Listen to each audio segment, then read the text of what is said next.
Il y a du monde devant le Palais des Sports d'Orléans, pas pour une manifestation, mais pour un match de basket. Les bons résultats de l'Entente orléanaise attirent le public. Il y a de plus en plus de fidèles. Il y a un bon entraîneur qui a bien su amener quelque chose de complémentaire et une bonne osmose au niveau des joueurs qui sont bons. Ouais. Cette saison, il y a eu des bons renforts, donc c'est vrai que là, on ne peut que gagner. Et après le match de l'autre fois contre Besançon, on ne peut qu'être derrière notre équipe, c'est normal.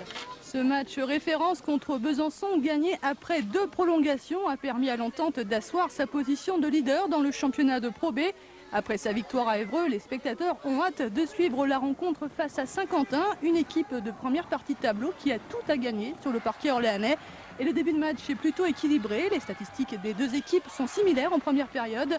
Bernard met l'Entente sur orbite. Les égalités se succèdent. Wooten est parmi les plus en vue côté Saint-Quentin. À la pause, score de parité logique, 36 partout. C'est après que les choses vont se gâter pour les Picards. On prend un éclat effectivement dans le troisième quart-temps.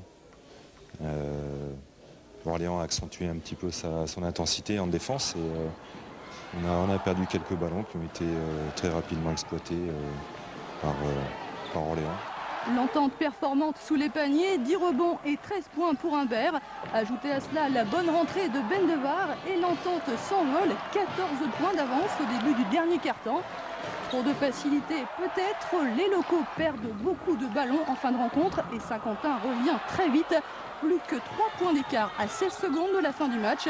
Score final 82-76. L'Entente s'en sort encore une fois dans une ambiance de folie.